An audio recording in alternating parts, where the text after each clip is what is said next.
ಓಂ ಗಣಾನಾನ್ತ್ವಾ ಗಣಪತಿಗಂ ಭವಾಮಹೇ ಕವಿಂ ಕವೀನಾಮುಪಮಶ್ರವಸ್ತಮಂ ಜ್ಯೇಷ್ಠರಾಜಂ ಬ್ರಹ್ಮಣಾಂ ಬ್ರಹ್ಮಣಸ್ಪದ ಆನಶೃಣ್ವನ್ನೋತಿಭಿಃ ಸೇದಸಾದನಂ. ಓಂ ಮಹಾಗಣಪತಯೇ ನಮಃ.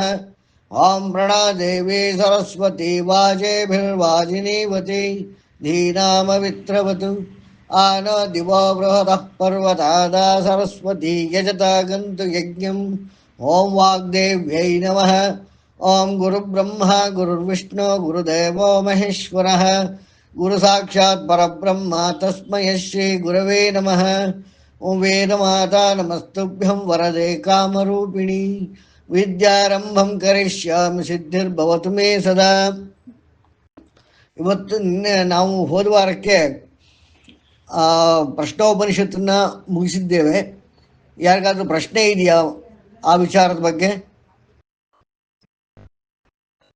ಪ್ರಶ್ನೋಪನಿಷತ್ತಿನ 6 ಪ್ರಶ್ನೆಗಳನ್ನು ಮುಗಿಸಿದ್ದಾಗಿದೆ. ಇವತ್ತಿಂದ ಐತರೇಯ ಉಪನಿಷತ್ ಅನ್ನೋದನ್ನ ನಾವು ಈಗ ಆರಂಭ ಮಾಡೋಣ. ಅದಕ್ಕೆ ಮೊದಲು ಒಂದು ಶಾಂತಿ ಮಂತ್ರ. ಓಂ ವಾಗ್ಮೇ ಮನಸಿ ಪ್ರತಿಷ್ಠಿತ ಮನೋ ಮೇ ವಾಚಿ ಪ್ರತಿಷ್ಠಿತ ಮಾ ವಿರಾವಿರ್ಮ ಏಧಿ ವೇದಸ್ಯ ಮಾ ಆಣೀಸ್ತಃ ಶ್ರುತಂ ಮೇ ಮಾ ಪ್ರಹಾಸೀರನೇನಾಧೀತೇನ ಹೋರಾತ್ರಾಂ ಸಂದಧಾಮಿ ಋತಂ ವದಿಷ್ಯಾಮಿ ಸತ್ಯಂ ವದಿಷ್ಯಾಮಿ ತನ್ಮಾಮವತು ತದ್ವಕ್ತಾರಮವತು ಅವತು ಮಾಮವತು ವಕ್ತಾರಂ. ಓಂ ಶಾಂತಿ ಶಾಂತಿ ಶಾಂತಿ. ಇದು ಐತರೇಯ ಉಪನಿಷತ್ತಿನ ಮೊಟ್ಟ ಮೊದಲ ಶಾಂತಿ ಮಂತ್ರ. ಯಾತಕ್ಕೆ ಯಾವುದೇ ಉಪನಿಷತ್ತುಗಳಲ್ಲಿ ಶಾಂತಿ ಮಂತ್ರದಿಂದ ಆರಂಭವಾಗತ್ತೆ? 3 ರೀತಿಯಾದ ಶಾಂತಿಗಳು: ಶಾಂತಿ ಶಾಂತಿ ಶಾಂತಿ. ಯಾವುದೇ ಒಂದು ಅಧ್ಯಯನ ಕೈಗೊಂಡಾಗ ಅಥವಾ ಯಾವುದೇ ಒಂದು ವಿಚಾರವನ್ನು ನಾವು ತಿಳಿದುಕೊಳ್ಳಲಿಕ್ಕೆ ಮುಂದುವರೆದಾಗ ಅಥವಾ ಯಾವುದೇ ಒಂದು ಕಾರ್ಯವನ್ನು ನಾವು ಮಾಡಲಿಕ್ಕೆ ಹೋದಾಗ ನಮ್ಮ ಕರ್ಮಗಳಲ್ಲಿ ಆಗಲೇ ಇರುವಂತಹ ಪ್ರಾರಬ್ಧ ಸಂಚಿತ ಇವುಗಳಿಂದ ತೊಂದರೆಗಳು ಹೊರಗೆ ಬರಬಹುದು. ಅದು ಭೌತಿಕ, ಮಾನಸಿಕ ಅಥವಾ ಶಾಕ್ತಿಕ, ಅಧಿಭೂತ, ಅಧಿದೈವಿಕ, ಆಧ್ಯಾತ್ಮಿಕ. ಈ 3 ರೀತಿಯಾದ ತಾಪತ್ರಯಗಳು, ತಾಪದ ತ್ರಯಗಳು, ಕಷ್ಟಗಳು ಹೊರಗೆ ಬರಬಹುದು.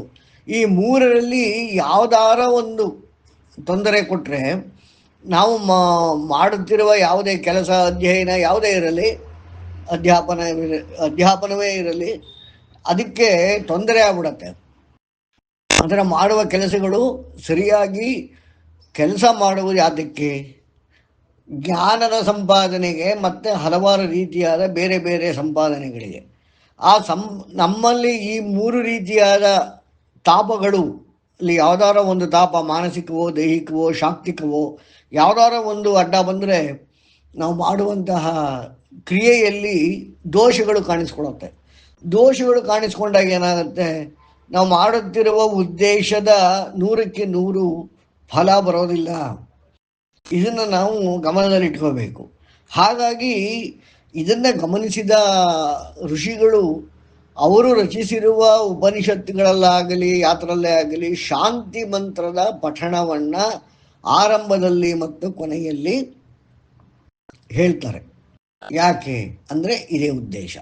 ಅಂದರೆ ಪಾಠ ಮಾಡುವವನಿಗಾಗಲಿ ಪಾಠ ಕೇಳುವವನಿಗಾಗಲಿ ಇಲ್ಲಿ ಋಷಿಗಳ ಉದ್ದೇಶ ಅದು ಒಂದು ಕ್ರಿಯೆ. ನಮ್ಮ ಹಳೆ ಕರ್ಮಗಳು ಅಡ್ಡ ಬಂದು ಈ ರೀತಿಯಾಗಿ ತೊಂದರೆ ಆಗಬಾರದು ಅನ್ನೋದಕ್ಕೋಸ್ಕರ ಹೇಳ್ತಾರೆ. ಇಲ್ಲಿ ಈ ಮಂತ್ರದ ಅರ್ಥ ಏನು ಅಂತಂದರೆ, ನಾನು ಪ್ರಫುಲ್ಲತ ಕೇಳಿ ಪ್ರಫುಲ್ಲತ ಅವರೇ. ಸರ್, ಈಗ ಇದಕ್ಕೆ ಭಗವದ್ಗೀತೆಯಲ್ಲಿ ನ್ಯಾಸ ಹೇಳ್ತಾರೆ ಸರ್ ಫಸ್ಟ್ಗೆ. ಅದು ಏನಕ್ಕೆ ಸರ್? ಇದು ಸಿಮಿಲರ್? ಇಲ್ಲ, ನ್ಯಾಸ ಅಂದ್ರೆ ಕರ್ಮ. ಅಂದ್ರೆ ಇದೇ ಸಿಮಿಲರನೇ.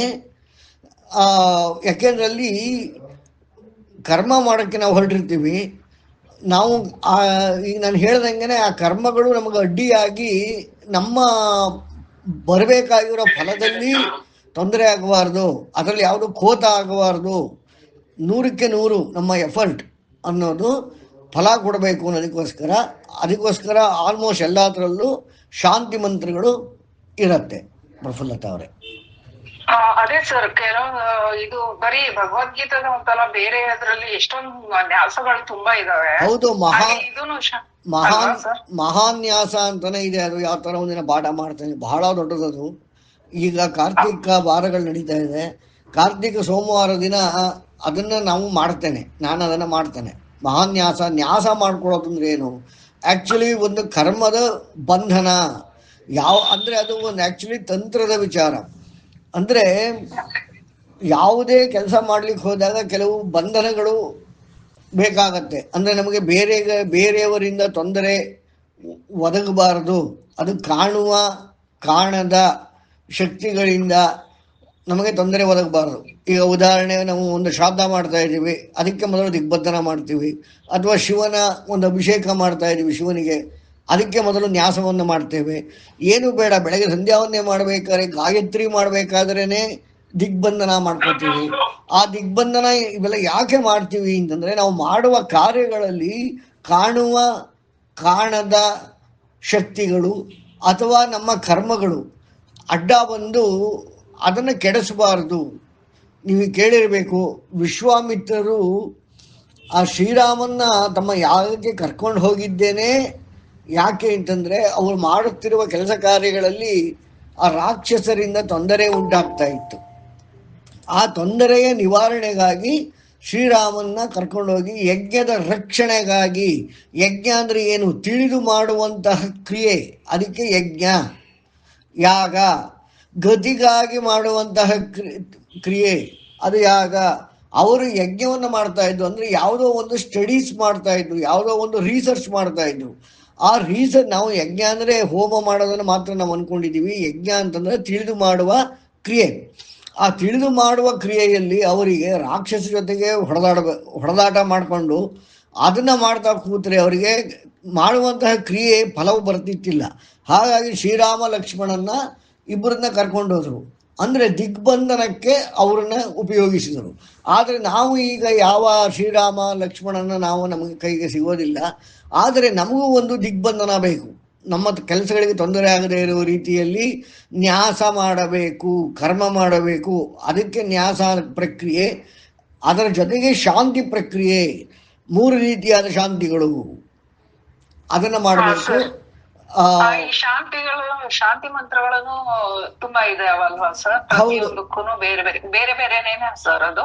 ಹೌದು. ಯಾಕೆ ಅಂದ್ರೆ ಅಲ್ಲಿ ಮಾಡುತ್ತಿರುವ ಉದ್ದೇಶದ ಪ್ರಕಾರದಲ್ಲಿ ಶಾಂತಿ ಮಂತ್ರದ ರಚನೆಗಳಾಗಿರುತ್ತೆ. ನಾವು ಮಾಡುತ್ತಿರುವ ಕರ್ಮಗಳ ಉದ್ದೇಶಗಳ ಪ್ರಕಾರವಾಗಿ ನ್ಯಾಸವು ರಚಿಸಲ್ಪಟ್ಟಿರುತ್ತೆ ಪ್ರಫುಲ್ಲತಾ ಅವರೇ. ಇನ್ನೊಂದು ಶಾಂತಿ ಮಂತ್ರದ ಇನ್ನೊಂದು ಉದ್ದೇಶ ಏನು ಅಂತಂದ್ರೆ, ನಮ್ಮಲ್ಲಿ 3 ರೀತಿಯಾದ ಪ್ರಜ್ಞೆಗಳಿವೆ: ಜಾಗೃತಿ, ಸ್ವಪ್ನ ಮತ್ತೆ ಸುಷುಪ್ತಿ. ಈ 3 ರೀತಿಯಾದ ಜಾಗೃತಿ ಪ್ರಜ್ಞೆಗಳಲ್ಲಿ ಅಡ್ಡಿ ಉಂಟಾಗಬಾರ್ದು. ಅಂದ್ರೆ ಈಗ ಏನೋ ಕೆಲಸ ಮಾಡ್ತಿರ್ತೀವಿ, ಸಡನ್ ಆಗಿ ನಾವು ಅದನ್ನು ಡಿಸ್ಕನೆಕ್ಟ್ ಆಗ್ಬಿಡೋದು, ಅಥವಾ ಯಾವುದೋ ವಿಚಾರ ತಲೆಯಲ್ಲಿ ಮಧ್ಯದಲ್ಲಿ ನುಗ್ಗಿ ಆ ಮಾಡುತ್ತಿರುವ ಕ್ರಿಯೆಯನ್ನೇ ಕೆಡಿಸಿಬಿಡೋದು, ಅಥವಾ ಹೊರಗಡೆಯಿಂದ ಯಾವುದೋ ಒಂದು ವಿಚಾರ ನಮ್ಮನ್ನು ಆಕರ್ಷಿಸಿ ನಮ್ಮ ಜ್ಞಾನೇಂದ್ರಿಯ ಸ್ಪರ್ಶ ಮುಖಾಂತರ ನಾವು ಅದನ್ನು ಗ್ರಹಿಸಿ ಮಾಡುತ್ತಿರುವ ಕ್ರಿಯೆಯಲ್ಲಿ ದೋಷ ಬರುವಂಥದ್ದು. ಇದಾಗಬಾರದು ಅನ್ನೋದಕ್ಕೆ ಶಾಂತಿ ಶಾಂತಿ ಶಾಂತಿ ಅಂತ ಹೇಳೋದು. ಕೇಳಿ ಕೀರ್ತಿಯವರೇ. ಸರ್, ಈಗ ಈ ಒಂದು ರುದ್ರ ಹೇಳ್ಬೇಕಾದ್ರೂ ಕೆಲವೊಂದು ಬುಕ್ ಅಲ್ಲಿ ನ್ಯಾಸ ಅಂತ ಇರುತ್ತಲ್ಲ ಸರ್? ಹೌದು ಹೌದು ಹೌದು ಹೌದು ಹೌದು ಹೌದು ಅದಕ್ಕೇನೆ ಈಗ ನಾವು ಕಾರ್ತಿಕ ಸೋಮವಾರಗಳನ್ನು ಮಾಡಬೇಕಾದ್ರೆ ಮಹಾನ್ಯಾಸ, ನೀವು ವೇದದ ಕ್ಲಾಸ್ಗಳಿಗೆ ಬಂದರೆ ಅದನ್ನು ಕೂಡ ಹೇಳ್ಕೊಡ್ತೇನೆ ಅರ್ಥಸಹಿತವಾಗಿ. ಮಹಾನ್ಯಾಸ ಅಂತಾನೆ ಬಹಳ ಬೃಹತ್ತಾದ ಮಂತ್ರಗಳಿವೆ, ಅಷ್ಟನ್ನು ಮಾಡಿಕೊಂಡು ನಾವು ಮಾಡಬೇಕಾಗತ್ತೆ ಕೀರ್ತಿಯವರೇ.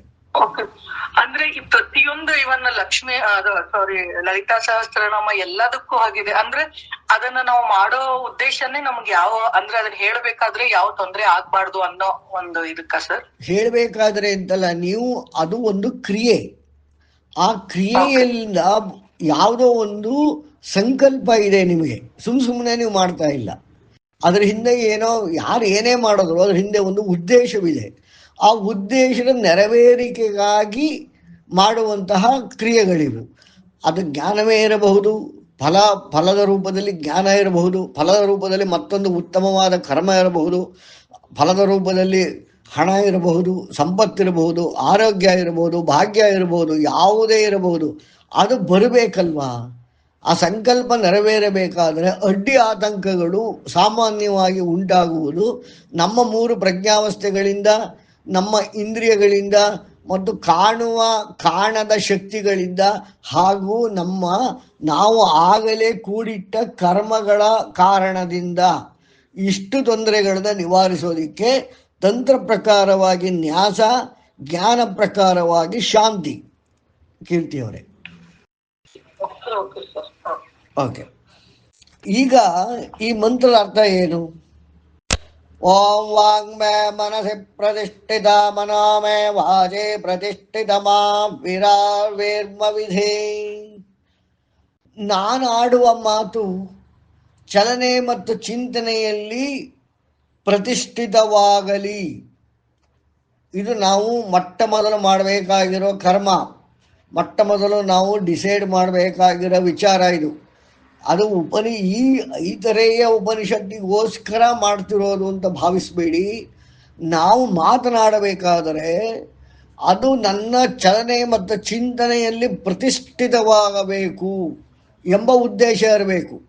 ಅಂದ್ರೆ ಅರ್ಥ ಏನು? ನಾವು ಮಾತನಾಡುವ ಮುಂಚೆ ನಮ್ಮ ಚಲನೆ ಮತ್ತು ಚಿಂತನೆಯಲ್ಲಿ ವ್ಯತ್ಯಾಸವನ್ನು ಉಂಟು ಮಾಡುವಂತಹ ದುಷ್ಕರ್ಮಗಳನ್ನು ಕ್ರಿಯೇಟ್ ಮಾಡುವಂತಹ, ನಮ್ಮ ಫಲದಲ್ಲಿ ವ್ಯತ್ಯಾಸ ತರುವಂತಹ ವಿಚಾರಗಳನ್ನು ನಾವು ಮಾತನಾಡಲಿಕ್ಕೆ ಹೋಗಬಾರ್ದು. ಸರಿಯಾಗಿ ಮಾತನಾಡಬೇಕು. ಮಾತನಾಡಲಿಕ್ಕೆ ನಾವು ಮೊದಲು ಯೋಚನೆ ಮಾಡಬೇಕು. ಯೋಚನೆ ಮಾಡಿ ಮಾತನಾಡಿ ಅದು ನಮ್ಮ ಚಲನೆ ಮತ್ತು ಚಿಂತನೆಯಲ್ಲಿ ಪ್ರತಿಷ್ಠಿತವಾಗಬೇಕು. ವಾಂಗ್ಮೇ ಮನಸಿ ಪ್ರತಿಷ್ಠಿತ ಅಂತ ಋಷಿ ಇಲ್ಲಿ ಮೊದಲು ಹೇಳ್ತಾ ಇದ್ದಾರೆ. ನೋಡಪ್ಪ, ನೀನು ಏನೇ ಮಾತನಾಡಬೇಕಾದ್ರೆ ಮೊದಲು ಯೋಚನೆ ಮಾಡು. ಯಾಕೆ ಅಂದರೆ ಅದು ನಿನ್ನ ಚಲನೆ ಮತ್ತು ಚಿಂತನೆಯಲ್ಲಿ ಪ್ರತಿಷ್ಠಿತವಾಗಬೇಕು. ಹಾಗೆ ಪ್ರತಿಷ್ಠಿತವಾಗದೆ ಆಡುವ ಮಾತುಗಳಿಂದ ಪ್ರಯೋಜನವೇನು? ಇಲ್ಲ ಜ್ಞಾನ ಬರಲಿಲ್ಲ, ಇಲ್ಲ ಸಂಪಾದನೆ ಆಗಲಿಲ್ಲ, ನಿನ್ನ ಸಂಕಲ್ಪ ನೆರವೇರಲಿಲ್ಲ ಅಂದಮೇಲೆ ಯಾಕೆ ಮಾತಾಡ್ತೀಯ? ಈ ಒಂದು ವಿಚಾರದ ನಾವು ಸರಿಯಾಗಿ ಅರ್ಥ ಮಾಡಿಕೊಂಡ್ರೆ ನಮ್ಮ ಸಂಬಂಧಗಳು, ಈ ಭೂಲೋಕದಲ್ಲಿ ಜೀವಿಸುತ್ತಿರುವ ನಮ್ಮಂಥ ಜೀವಿಗಳಿಗೆ ಬಹಳ ಅತ್ಯುತ್ತಮವಾದ ಮಾರ್ಗದರ್ಶನವಿದು. ನೆಕ್ಸ್ಟ್ ಏನು ಹೇಳ್ತಾರೆ? ನನ್ನ ಚಲನೆ ಮತ್ತು ಚಿಂತನೆ ವಾಕಿನಲ್ಲಿ ಪ್ರತಿಷ್ಠಿತವಾಗಬೇಕು. ಅಂದರೆ ನನ್ನ ಚಲನೆ ಮತ್ತು ಚಿಂತನೆಗಳೇ ನನ್ನ ಮಾತಿನ ರೂಪದಲ್ಲಿ ಆಚೆ ಬರಬೇಕು. ನಾನು ಆಡುವ ಮಾತು ಚಲನೆ ಮತ್ತು ಚಿಂತನೆಯಲ್ಲಿ ಪ್ರತಿಷ್ಠಿತವಾಗಬೇಕು.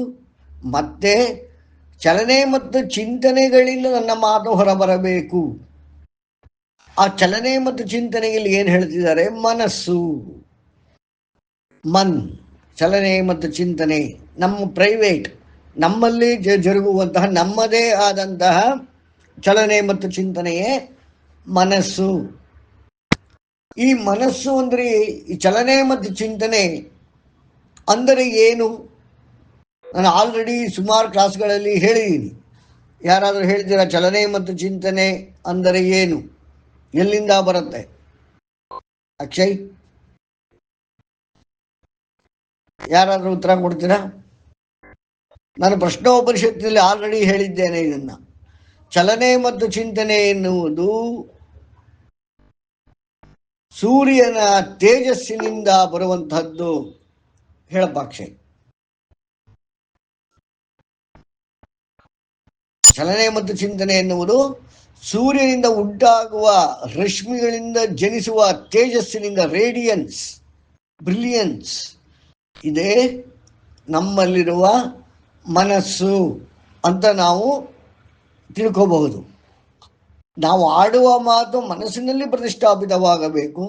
ಮನಸ್ಸಿನಿಂದ ಹೊಮ್ಮುವ ವಿಚಾರ ನಮ್ಮ ಮಾತಿನಲ್ಲಿ ಬರಬೇಕು. ಇದು ಮೊಟ್ಟ ಮೊದಲ ಒಂದು ಪ್ರಿಪರೇಷನ್. ಇದು ಐತರೇಯ ಉಪನಿಷತ್ತಿಗೆ ಮಾತ್ರವೇ ಸಂಬಂಧಿಸಿದ್ದಲ್ಲ. ಇದು ನಾವು ದಿನನಿತ್ಯದಲ್ಲಿ ಉಪಯೋಗಿಸುವ ವಾಕ್ ಅನ್ನೋದು ಹೇಗೆ ಮನಸ್ಸಿಗೆ ಸಂಬಂಧಿಸಿದೆ. ನಾವು ಆಡುವ ಮಾತಿನಿಂದ ನಮ್ಮ ಮನಸ್ಸಿನ ಮೇಲೆ ಪರಿಣಾಮ, ಮನಸ್ಸಿನ ಉತ್ತೇಜನದಿಂದ ನಮ್ಮ ಮಾತು ಹೊರಬರುತ್ತದೆ. ಈ ಎರಡು ಮೆಕ್ಯಾನಿಸಮ್ನ ನಾವು ಇಲ್ಲಿ ಗಮನಿಸಬೇಕು. ಜೊತೆಗೆ ಹೇ ಬೃಹತ್ ಚಲನೆಯೇ ಮತ್ತು ಚಿಂತನೆಯೇ, ಅಂದರೆ ಹೇ ಬ್ರಹ್ಮವೇ, ಅಂದರೆ ನನ್ನ ಮನಸ್ಸು ಮತ್ತೆ ವಾಕ್ ಇವುಗಳಿಗೆ ಕಾರಣವಾಗಿರುವ ಸೂರ್ಯನ ತೇಜಸ್, ಆ ಸೂರ್ಯನು ಮಾಡುವ ಕರ್ಮದಿಂದ ಉಂಟಾಗುವ ತೇಜಸ್ಸಿನ ಹಿಂದಿನ ಆಕರ ಯಾವುದು, ರಿಸೋರ್ಸ್ ಯಾವುದು ಅಂದರೆ ಅದು ಬೃಹತ್ ಚಲನೆ ಮತ್ತು ಚಿಂತನೆ, ಅಂದರೆ ಬ್ರಹ್ಮ. ಅಂದರೆ ನನಗೆ ಈ ಬೃಹತ್ ಚಲನೆ ಮತ್ತು ಚಿಂತನೆಯು ನನ್ನ ಸಪೋರ್ಟಿಗೆ ಬರಲಿ, ನನ್ನ ಮನಸ್ಸಿಗೆ ಮತ್ತು ಮಾತಿನ ಸಪೋರ್ಟಿಗೆ ಬರಲಿ ಎಂಬ ಸಂಕಲ್ಪವನ್ನು ನಾವು ಮೊದಲು ಮಾಡಬೇಕು. ಕೇಳಪ್ಪ ಅಕ್ಷಯ್. ಸೂರ್ಯನ ತೇಜಸ್ಸು ಅಂದ್ರೆ ಸೂರ್ಯನ ಕಿರಣ ಎಂಬ ಅರ್ಥನಾ ಸರ್?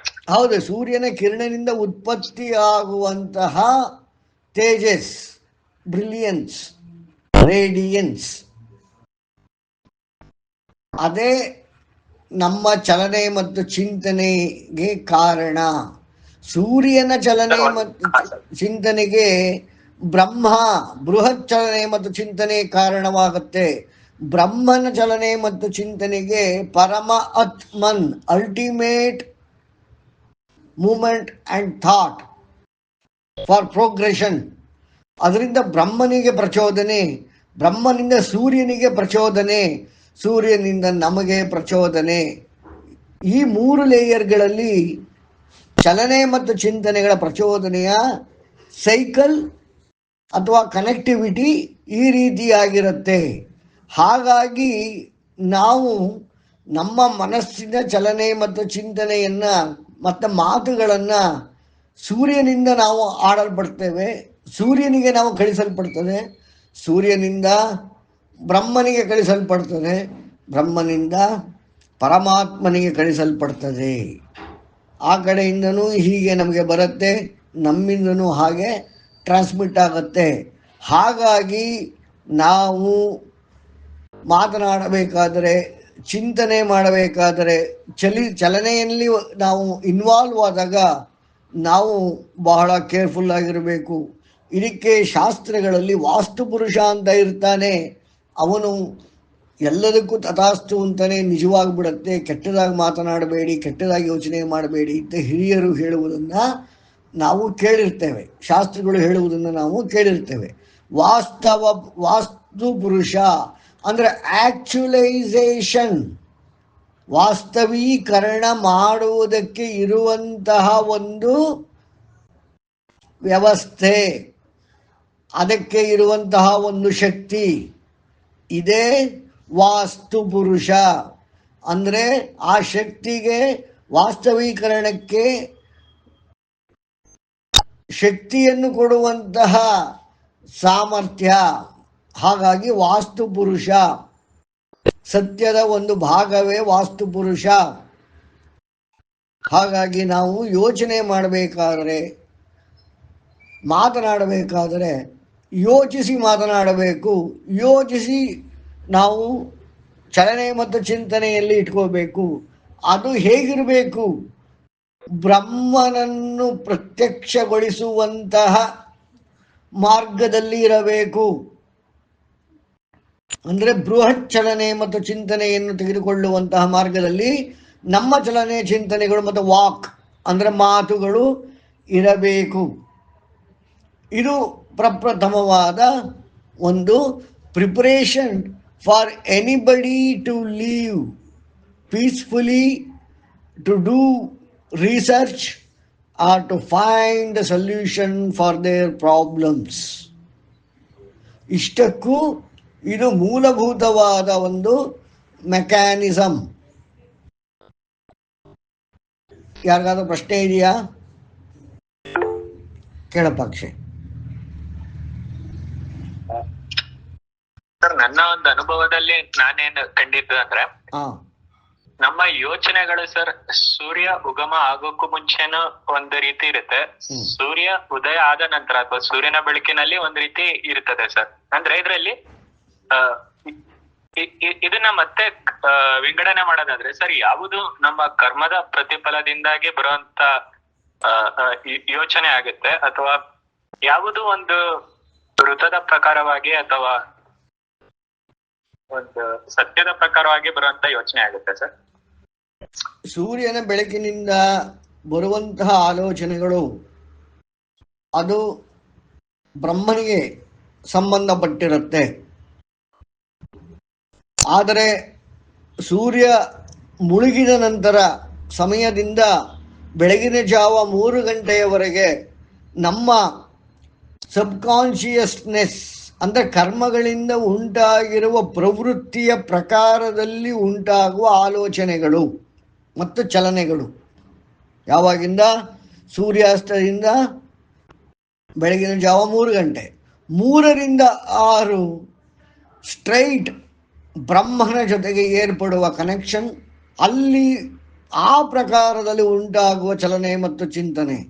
ಆದರೆ ಅದು ನಮಗೆ ಅನುಭವಕ್ಕೆ ಬರದ ಕಾರಣ ನಾವು ನಿದ್ರಾ ಸ್ಥಿತಿಯ ಸುಷುಪ್ತಿಯ ಡೀಪ್ ಸ್ಲೀಪ್ ಸ್ಟೇಟ್ ಅದಕ್ಕೆ ಹೋಗ್ತೇವೆ. ಹಾಗಾಗಿ ಯಾರು ತಮ್ಮ ಪ್ರಾಬ್ಲಮ್ಸ್ಗೆ ಸೊಲ್ಯೂಷನ್ನ ಕಂಡ್ಕೋಬೇಕು ಅಂತ ಇದ್ದಾರೆ, ಯಾರಿಗೆ ತಮ್ಮ ಸಂಕಷ್ಟಗಳಿಗೆ ಪರಿಹಾರವನ್ನು ಬೇಕು ಅಂತ ಇದ್ದಾರೆ, ಯಾರು ರಿಸರ್ಚ್ ಮಾಡ್ತಾ ಇದ್ದಾರೆ, ಅವರೆಲ್ಲರೂ ಕೂಡ ಬೆಳಗಿನ ಜಾವ 3ರಿಂದ 6 ಗಂಟೆ ಉಪಯೋಗಿಸ್ಕೋತಾರೆ. ಮಲಗಿರುವವನಿಗೆ ಆಗ ಕಾಂಟ್ಯಾಕ್ಟ್ ಮಾಡಲಿಕ್ಕಾಗಲ್ಲ, ಆದರೆ ಡೀಪ್ ಸ್ಲೀಪ್ ಬರುತ್ತೆ. ಒಂದು ರೀತಿಯಲ್ಲಿ ಆರೋಗ್ಯದ ಭಾಗ್ಯ ಒದಗುತ್ತೆ. ಈ ರೀತಿಯಾಗಿ ಬಗ್ಗೆ ಹೇಳಿದ್ರಲ್ಲ, ಏನಪ್ಪ ಕಳೆದ ತರಗತಿಯಲ್ಲಿ ಹೀಲಿಂಗ್ ಬಗ್ಗೆ ಹೇಳಿದ್ರಲ್ಲ, ಅದಾಗುತ್ತೆ ಅಲ್ಲ sir? Yes yes yes yes ಆ ರೀತಿಯಲ್ಲಿ ನಮ್ಮ ಚಲನೆ ಮತ್ತು ಚಿಂತನೆಗಳು 24 ಗಂಟೆಯಲ್ಲಿ ಸೂರ್ಯನಿದ್ದಾಗ ಬೇರೆ, ಸೂರ್ಯಾಸ್ತದಿಂದ ಬೆಳಗಿನ ಜಾವ 3 ಗಂಟೆ ಬೇರೆ, 3 ಗಂಟೆಯಿಂದ 6 ಗಂಟೆ ಅದು ಬೇರೆ.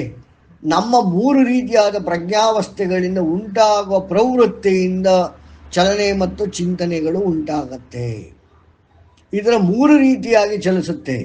ಹಾಗಾಗಿ ಉಪನಿಷತ್ತಲ್ಲಿ ಏನು ಹೇಳ್ತಾ ಇದ್ದಾರೆ, ನನಗೆ ಆ ಸದಾ 24 ಗಂಟೆಗಳೂ ಕೂಡ ಆ ಬೃಹತ್ ಚಲನೆ ಮತ್ತು ಚಿಂತನೆಯಿಂದ ನನ್ನ ಮನಸ್ಸು ಸಂಚರಿಸಲಿ, ಚಲಿಸಲಿ, ನನ್ನ ಚಿಂತನೆಗಳು ಅಲ್ಲಿಂದ ಉತ್ಪನ್ನವಾಗಲಿ, ನನ್ನ ಮಾತು ಅವುಗಳಿಂದ ಹೊಮ್ಮಲಿ ಅನ್ನೋ ಒಂದು ಮನವಿಯನ್ನು ಈ ಋಷಿ ಹೇಳ್ತಾ ಇದ್ದಾರೆ.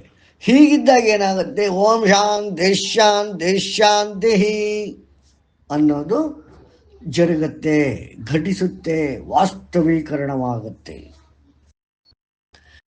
ಈ ರೀತಿಯಾಗಿ ಪ್ರಿಪರೇಷನ್ ಆದಾಗ ವೇದದ ಅರ್ಥ ತಿಳಿಯೋದಕ್ಕೆ ಸಾಮರ್ಥ್ಯ ಬರುತ್ತೆ ನಮಗೆ ಅಂತ ಋಷಿ ಹೇಳ್ತಾ ಇದ್ದಾರೆ. ವೇದ ಅಂದ್ರೇನು ಯಾರಾದರೂ ಹೇಳ್ತೀರಾ? ವೇದ ಅಂದ್ರೆ ಏನು? ನಾವು ಹಲವಾರು ವರ್ಷಗಳಿಂದ ವೇದದ ತರಗತಿಗಳನ್ನೇ ನಡೆಸ್ಕೊಂಡು ಬರ್ತಾ ಇದ್ದೀವಿ. ಏನು ವೇದ ಅಂದರೆ? ವೇದ ಅಂದರೆ ಜ್ಞಾನ. ವೇದ ಅಂದರೆ ಜ್ಞಾನ. ಜ್ಞಾನ ಅಂದ್ರೆ ಏನು? ಜ್ಞಾತೃಯಿಂದ ಪಡೆದದ್ದು ಸರ್. ಮತ್ತೆ ಓಕೆ, ಜ್ಞಾನ ಅಂದರೆ ಪಡೆದಿದ್ದಂಥದ್ದು ಸರ್. ಓಕೆ, ಹೇಳಿ ಕೀರ್ತಿ ಅವರೇ. ಸರ್, ನನ್ನದಲ್ಲದ ಅನ್ನೋದನ್ನ ತಿಳ್ಕೊಳ್ಳೋದು ಜ್ಞಾನ ಸರ್. ವೆರಿ ಗುಡ್, ಸಾಕ್ಷಿ ಕರೆಕ್ಟ್. ನಮ್ಮ ಸಾಕ್ಷಿಯಲ್ಲಿ ಇರದ, ಸಾಕ್ಷಿಯನ್ನು ಮೀರಿದ, ಯಾವುದೇ ಸಾಕ್ಷಿಯನ್ನು ಮೀರಿದ ಯೂನಿವರ್ಸಲ್ ಇನ್ಫಾರ್ಮೇಶನ್ ಇಸ್ ಕಾಲ್ಡ್ ಜ್ಞಾನ. ಜ್ಞಾ ಸಾಕ್ಷಿ, ತಿಳಿದುಕೊಳ್ಳುವವ, ನ ಅದಲ್ಲ, ಮತ್ಯಾವುದು ಉಳಿದದ್ದು, ಅದನ್ನ ಶ್ರುತಿ. That is the tune of this creation. That is the tune of the ಸ್ಥಿತಿ. That is the tune of destruction. ಸೃಷ್ಟಿ ಸ್ಥಿತಿ ಲಯ ಮೂರಕ್ಕೂ ಶ್ರುತಿ ರೂಪದಲ್ಲಿ ಇರುವುದು ಯಾವುದು? ಯಾವುದು? ಯಾವುದು? ನಾದವಿರಬಹುದಾ? ಕರೆಕ್ಟ್, ನಾದ. ಆ ನಾದವನ್ನು ತಿಳಿದುಕೊಳ್ಳುವ ಸಾಮರ್ಥ್ಯ ಬೇಕು. ಆ ಸಾಮರ್ಥ್ಯ ಹೇಗೆ ಬರುತ್ತೆ ಅಂತಂದರೆ, ಈಗ ನಾನು ಎಕ್ಸ್ಪ್ಲೈನ್ ಮಾಡಿದ್ನಲ್ಲ, ನನ್ನ ವಾಕು ಮನಸ್ಸಿನಲ್ಲಿ ಪ್ರತಿಷ್ಠಿತವಾಗಲಿ, ನನ್ನ ಮನಸ್ಸು ವಾಕಿನಲ್ಲಿ ಪ್ರತಿಷ್ಠಿತವಾಗಲಿ. ಹೇ ಸ್ವಯಂ ಪ್ರಕಾಶವಾದ ಬ್ರಹ್ಮವೇ ನನಗೆ ಪ್ರತ್ಯಕ್ಷನಾಗಲಿ. ಇಷ್ಟು ಜರುಗಿದಾಗ ನಾದಾದ ಶ್ರುತಿ ನಮಗೆ ಅರ್ಥವಾಗಲಿಕ್ಕೆ ಆರಂಭವಾಗತ್ತೆ. ಯಾರಿಗಾದ್ರೂ ಡೌಟ್ ಇದೆಯಾ ಈ ಮೆಕ್ಯಾನಿಸಮ್ ಬಗ್ಗೆ? ಯಾರಿಗಾದ್ರೂ ಪ್ರಶ್ನೆ ಇದೆಯಾ? ಕೇಳಪ್ಪ ಅಕ್ಷಯ್. ಸರ್, ನಾದದ ಶ್ರುತಿ ವ್ಯಕ್ತವಾಗೋದು ಹೇಗೆ ಸರ್? ಅಂದ್ರೆ ಒಂದು ಬುದ್ಧಿಗೆ ತಕ್ಕುವಂತೆ ವ್ಯಕ್ತವಾಗುತ್ತಾ ಅಥವಾ ಬುದ್ಧಿಗೂ ಮೀರಿದ್ದ ಸರ್? ಯಾವುದಕ್ಕೆ ಮೀರಿದ್ದು? ಬುದ್ಧಿ ಸರ್. ಹೌದು, ಅದು ಬಾಡಿ ಮೈಂಡ್ ಇಂಟೆಲೆಕ್ಟ್ ಪ್ರಜ್ಞೆ ಎಲ್ಲರಿಗಿಂತ ಮೀರಿದ್ದು. ಅದೇ ಆ ಶ್ರುತಿಯಲ್ಲಿ, ನಾದದ ಶ್ರುತಿ ಏನಿದೆ ಅದೇ ವೇದ. ವೇದ ಜನರೇಟ್ ಆಗಿರೋದೇ ನಾದದ ಶ್ರುತಿ. ಗೊತ್ತಾಯ್ತಾ ಅಕ್ಷಯ್? Okay sir. ಅಂದ್ರೆ ಸರ್, ಈಗ ಋಗ್ವೇದದಲ್ಲಿ ಬರುವಂತ ಮೊದಲನೇ ಮಂತ್ರ ಅಗ್ನಿಮೇ ಹೇಳೆ. ಹೌದು. ಅಂದ್ರೆ ಒಂದು ಸೃಷ್ಟಿಯಲ್ಲಿ ಸರ್ ಮೊದಲು ಒಂದು ಕರ್ಮೇಂದ್ರಿಯದಿಂದ ವ್ಯಕ್ತವಾಗಿದ್ದ ಪದ ಅದೇನಾ ಅಥವಾ ಅದಕ್ಕೂ ಮುಂಚೆನೂ ಯಾವ್ದಾದ್ರು ಸಂವಹನ ಮಾಧ್ಯಮ ಇರ್ತಿತ್ತ ಸರ್? ಅಲ್ಲ, ಋಗ್ವೇದದಲ್ಲಿರೋ ಅಪೌರುಷೇಯ ಮಂತ್ರಗಳೇ ನಾದದ ಶ್ರುತಿ. ಅದನ್ನ ನೋಡಿದರು, ಶ್ರುತಿಯನ್ನ ನೋಡಿದರು. ಹಾಗೆ ನೋಡಿದ ಋಷಿಗಳು ಅವರಿಗೆ ಅನುಭವವಾಯಿತು. ಆ ಅನುಭವದ ಘೋಷವನ್ನು ಮಾಡಿದರು. ಅದೇ ಅಪೌರುಷೇಯ ಮಂತ್ರಗಳು ಅಕ್ಷಯ್. ಸರ್, ಅವರು ಘೋಷ ಮಾಡಲಿಕ್ಕೂ ಸಹ ಅವರ ಬುದ್ಧಿಯನ್ನು ಉಪಯೋಗಿಸಿದ್ರ ಅಥವಾ? ಹೌದು. ಯಾವಾಗ ನೋಡಿ ಒಳಗಡೆ ಇರುವ ಇಂದ್ರಿಯ ಏನಾಗಂದ್ರೆ ಇಂ ಪ್ಲಸ್ ದ್ರಾವಯತಿ ಅಂದ್ರೆ ಮಕಾರ, ನಮ್ಮ ಸುಷುಪ್ತಿಯಲ್ಲಿರುವ ಬೀಜಗಳು ಇಕಾರ ಜೀವದಿಂದ ಪ್ರವಹಿಸುತ್ತವೆ. ಅವು ನಮ್ಮಲ್ಲಿ ಉಂಟಾಗುವ ಪಂಚೇಂದ್ರಿಯಗಳ ಜೊತೆಗೆ ಬೆನ್ನಿನ ಹುರಿಯಲ್ಲಿ ಉಂಟಾಗುವಂತಹ ಅನುಭವವನ್ನು ಗ್ರಹಿಸುತ್ತದೆ. ಆ ಗ್ರಹಣವು ಆವೇಗದಿಂದ ಕೂಡಿರುತ್ತದೆ. ಅಗ್ನಿ, ಆ ಅನುಭವ ಎನ್ನುವುದೇನು? ಒಂದು ಅಗ್ನಿ, ಒಂದು ಆವೇಗ. ನಮ್ಮ ಪಂಚೇಂದ್ರಿಯಗಳ ಬರುವ ಗ್ರಹಿಕೆಗಳು ಅಂದರೆ ಏನು? ಅದು ಒಂದು ರೀತಿಯಾದ ಆವೇಗ.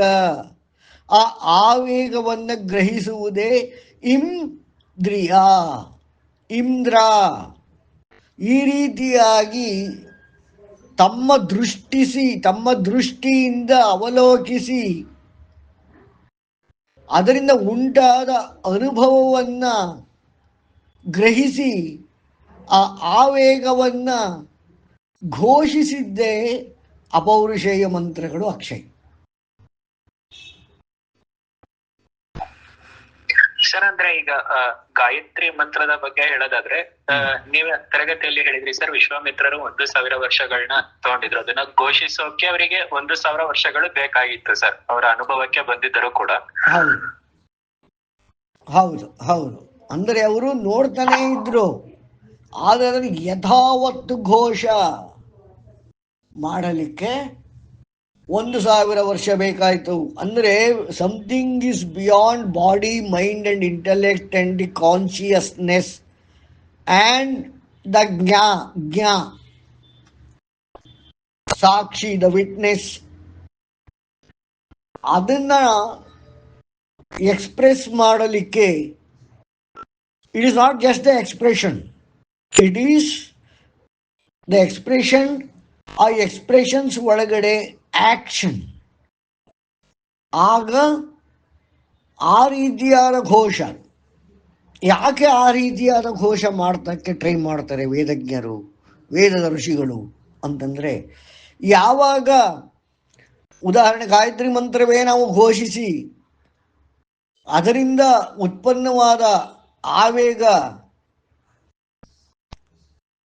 ಕ್ರಿಯೆ ಒಳಪಟ್ಟು ಆ ಸತ್ಯದ ಸಾಮರ್ಥ್ಯವು ನನ್ನ ಸ್ವಧರ್ಮದಲ್ಲಿ ಪರಿಣಾಮವನ್ನು ಬೀರಿ ಬದಲಾವಣೆಯನ್ನು ತರುವುದಕ್ಕೆ ನನ್ನ ಸಂಕಲ್ಪದ ಪ್ರಕಾರದಲ್ಲಿ ಇಷ್ಟೆಲ್ಲ ಆಗಬೇಕು ಅನ್ನೋದಕ್ಕೆ ಅದಕ್ಕೆ ಮಂತ್ರ ಅನ್ನೋ ಮೆಕ್ಯಾನಿಸಮ್ಗೆ ಬರಬೇಕಾಗತ್ತೆ. ಈಗ ನಾನು ಉಪನಿಷತ್ ವಾಕ್ಯ ಹೇಳ್ತಿರೋದು ಇದು ಯಾವುದು, ಈಗ ಹೇಳಿದ್ನಲ್ಲ, ಓಂ ಮನಸ್ಸೆ ಪ್ರತಿಷ್ಠಿತ ಮನೋ ಮೇವಾಜೆ ಪ್ರತಿಷ್ಠಿತ, ಇದು ಯಾವುದು ಕೂಡ ಅಪೌರುಷೇಯವಲ್ಲ, ಉಪನಿಷತ್ ವಾಕ್ಯಗಳು. ಅಂದರೆ ನಮ್ಮ ಒಂದು ಆಲೋಚನೆಯಿಂದ ಬಂದಿರುವಂಥದ್ದು, ಇದು ಋಷಿಯ ಆಲೋಚನೆಯಿಂದ. ಆದರೆ ಅಪೌರುಷೇಯ ಮಂತ್ರಗಳು, ಉದಾಹರಣೆಗೆ ಗಾಯತ್ರಿ ಮಂತ್ರ, ಅನೇಕ ಋಗ್ವೇದ ಅಗ್ನಿಮೇ ಏಳ ಪುರೋಹಿತಂ, ಅದೆಲ್ಲ ಅದುವೆ. ಆ ಎಲ್ಲವೂ ಕೂಡ ಅದು ಆ್ಯಕ್ಷನ್ಗೆ ಒಳಪಡುತ್ತವೆ. ಅದನ್ನು ಘೋಷಿಸಿದಾಗ ಆ್ಯಕ್ಷನ್ನಿಗೆ ಒಳಪಡುತ್ತೆ. ಯಾವಾಗ ಅದು ಆ್ಯಕ್ಷನ್ ಮಾಡುತ್ತೆ ಆಗ ಅದಕ್ಕೆ ಸಂಬಂಧಿಸಿದ ಸತ್ಯದ ಸಾಮರ್ಥ್ಯವು ಕಳಚಿ ನಮ್ಮ ಆ ಘೋಷಿಸುತ್ತಿರುವವನ ರಿಯಾಲಿಟಿಯಲ್ಲಿ ಆ್ಯಕ್ಚುಲೈಸೇಷನ್ ಆಗತ್ತೆ. ಈ ರೀತಿಯಾದ ಒಂದು ಕನ್ವರ್ಷನ್ ಮಾಡೋದಕ್ಕೆ ವಿಶ್ವಾಮಿತ್ರರು ಅವರು ನೋಡಿದ ಕ್ಷಣದಿಂದ ಆ ಕನ್ವರ್ಷನ್ ಮಾಡೋದಕ್ಕೆ 1,000 ಮಾನವ ವರ್ಷಗಳನ್ನು ತೆಗೆದುಕೊಂಡರು ಅಕ್ಷಯ್. Okay sir. ಸರ್ ಮಂತ್ರ ಮೊದಲ ಅಥವಾ ಛಂದಸ್ಸು ಮೊದಲ ಸರ್? ಆ ಮಂತ್ರದಲ್ಲಿ ನನಗೇನು ಹೇಳಿದೆ, ಕ್ರಿಯೆಗೆ ಒಳಪಡಬೇಕು ಅಂದರೆ ಅರ್ಥ ಏನು ಏನು ಅಕ್ಷಯ್? ಓಂ ಭೂರ್ಭುವಸ್ಸುವಃ ತತ್ಸವಿತುರ್ವರೆಣ್ಯಂ ವತ್ಸದೇವೈರ್ಯೋ ಯೋ ನ ಪ್ರಚೋದಯಾತ್. ಅದು ಆಕ್ಷನ್ ಆಗಬೇಕು. ಅಂದ್ರೆ ಏನಿರಬೇಕು ಅದರಲ್ಲಿ? ಆವೇಗ ಸರ್. ಆವೇಗ ಸರ್. ಆವೇಗ ಸೃಷ್ಟಿ. ಅದು ಆಗಲಿಕ್ಕೆ ಏನು ಅಂದ್ರೆ ಅಗ್ನಿ ಇರಬೇಕು. ಕರೆಕ್ಟ್. ಅಗ್ನಿಗೆ ಏನಿರಬೇಕೀಗ? ಆ ಅಗ್ನಿ ಆಗಬೇಕು ಅಂದ್ರೆ ಏನು ಬೇಕು? ಪ್ರಕೃತಿ ಅಲ್ಲ, ಸಾಮರ್ಥ್ಯ, ಪೊಟೆನ್ಷಿಯ. ಆ ಪೊಟೆನ್ಷಿಯನ ಪ್ಯಾಕ್ ಮಾಡಿ ಕೊಟ್ಟಿರುವುದನ್ನೇ ಛಂದಸ್ಸು. ಅರ್ಥ ಆಗ್ತಿದ್ಯಾ? ಗೊತ್ತಾಯ್ತು ಸರ್. ಯಾವುದೇ ಮಂತ್ರಗಳು ಘೋಷಿಸಿದಾಗ ಅದು ಆಕ್ಷನ್ನಿಗೆ ಒಳಪಟ್ಟು ಆ ಒಂದು ಮಂತ್ರದ ಉದ್ದೇಶದ ಪರಿಣಾಮವನ್ನ ಘೋಷಿಸಿದವನ ಸ್ವಧರ್ಮದ ರಿಯಾಲಿಟಿಯಲ್ಲಿ ವಾಸ್ತವೀಕರಣಗೊಳ್ಳಲಿಕ್ಕೆ ಛಂದಸ್ಸುಗಳ ಹೊದಿಕೆ ಬೇಕು. ಅಂದರೆ ಪೊಟೆನ್ಷಿಯಲ್ಗಳನ್ನು ಪ್ಯಾಕ್ ಮಾಡಬೇಕು. ಹೇಗೆ ಅಂದರೆ ಪಟಾಕಿ ತಗೊಂಬರ್ತೀವಿ ಅಂಗಡಿಯಿಂದ, ಪ್ಯಾಕ್ ಮಾಡಿರ್ತಾರೆ, ಬೆಂಕಿ ಕೊಟ್ಟೆ ಇಟ್ಕೊಂಡ್ರೆ ಢಮ್ ಅನ್ನತ್ತೆ. ಆದರೆ ಅದನ್ನು ರೆಡಿ ಮಾಡಿರ್ತಾರಲ್ವಾ, ಅದರೊಂದು ಸಾಮರ್ಥ್ಯ ಅಡಗಿರುತ್ತಲ್ವ ಢಮ್ ಅನ್ನೋದಕ್ಕೆ, ಅದಕ್ಕೊಂದು ಕವರ್ ಮಾಡಿರ್ತಾರಲ್ವಾ, ಅದಕ್ಕೆ ಛಂದಸ್ಸು. ಅಂದರೆ ವಿಶ್ವಾಮಿತ್ರರು ಅದನ್ನು ಆಲೋಚಿಸಿ ಅದರಲ್ಲಿ ಪೊಟೆನ್ಷಿಯಲ್ಗಳನ್ನು ತರೋದಕ್ಕೆ ಛಂದಸ್ಸು ಪ್ರಕಾರಗಳನ್ನು ಉಪಯೋಗಿಸಿದರು. ಆ ಛಂದಸ್ಸು ಪ್ರಕಾರವೇ 24 ಪೊಟೆನ್ಷಿಯಲ್ ಇರುವಂತಹ ಗಾಯತ್ರಿ ಅಕ್ಷಯ್. ಸರ್, ಸೂರ್ಯನ ತೇಜಸ್ಸು ಕೂಡ ಹಾ.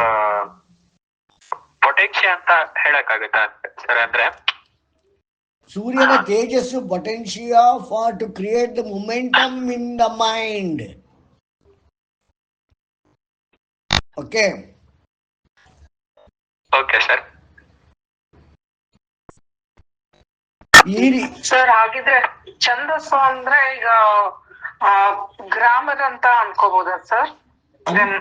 ಸಾಮಾನ್ಯ ಇದರಲ್ಲಿ ಅಲ್ಲ, ಸಾಮಾನ್ಯ ಜ್ಞಾನದಲ್ಲಿ ಗ್ರಾಮರ್ ಅಂತೀವಿ, ಆದರೆ ವೇದಗಳ ಪ್ರಕಾರದಲ್ಲಿರುವ ಛಂದಸ್ಸು ಅದು ಸಾಮರ್ಥ್ಯದ ಪೊಟ್ಟಣಗಳು, ದ ಪಾಕೆಟ್ ಆಫ್ ಪೊಟೆನ್ಷಿಯಾಸ್. ಓಕೆ, ಈ ರೀತಿಯಾಗಿ ನನ್ನ ವಾಕ್ ಮನಸ್ಸಿನಲ್ಲಿ ಪ್ರತಿಷ್ಠಿತವಾದಾಗ, ಮನಸ್ಸು ವಾಕಿನಲ್ಲಿ ಪ್ರತಿಷ್ಠಿತವಾದಾಗ, ಬೃಹತ್ತಾದ ಚಲನೆ ಮತ್ತು ಚಿಂತನೆಯು ನನಗೆ ಪ್ರತ್ಯಕ್ಷವಾದಾಗ, ನಾದದ ಶ್ರುತಿರೂಪವಾದ ವೇದವು ನಮಗೆ ಅರ್ಥ ಆಗಲಿಕ್ಕೆ ಆರಂಭವಾಗತ್ತೆ. ಅಂದ್ರೆ ಆ ಸಾಮರ್ಥ್ಯ ನಮ್ಮಲ್ಲಿ ಒದಗತ್ತೆ. ಮತ್ತೆ ಈ ರೀತಿಯಲ್ಲಿ ನನ್ನ ಮಾತು, ಈ ರೀತಿಯಲ್ಲಿ ನನ್ನ ಚಲನೆ ಮತ್ತು ಚಿಂತನೆಯನ್ನು ಇಟ್ಟುಕೊಂಡಾಗ ಆ ಸಾಮರ್ಥ್ಯವು, ಯಾವ ವೇದದಿಂದ ಗಳಿಸಿದ ಸಾಮರ್ಥ್ಯವು ನಮ್ಮನ್ನ ಎಂದಿಗೂ ಬಿಟ್ಟು ಹೋಗದೆ ಇರತ್ತೆ. ಇಲ್ಲಿ ಋಷಿ ಬಿಡದಿರಲಿ. ಈ ರೀತಿಯಾದ ಅಭ್ಯಾಸದಿಂದ ನಾನು ಹಗಲು ರಾತ್ರಿಗಳನ್ನು ಸಂಯೋಜಿಸುತ್ತೇನೆ.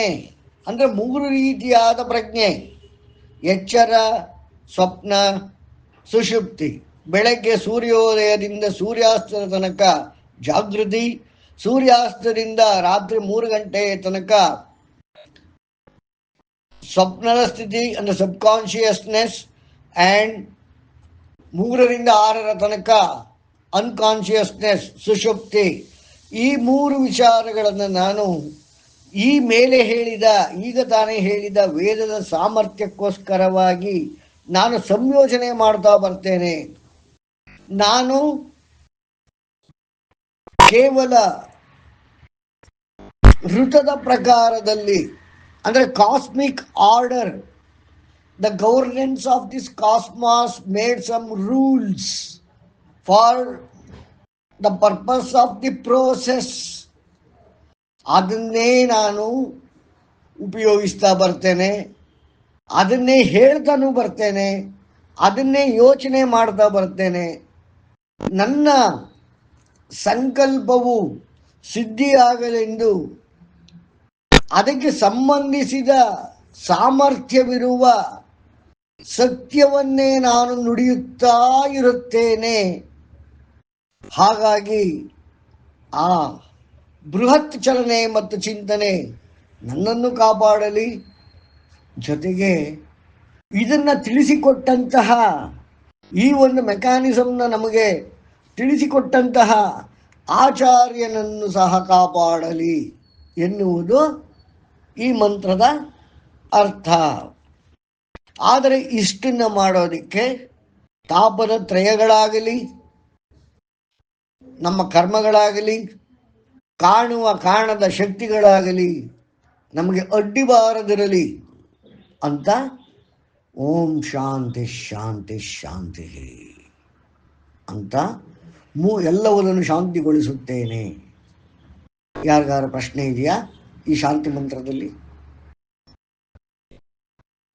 ಇನ್ನೊಮ್ಮೆ ಆ ಶಾಂತಿ ಮಂತ್ರದ ಪಠಣ.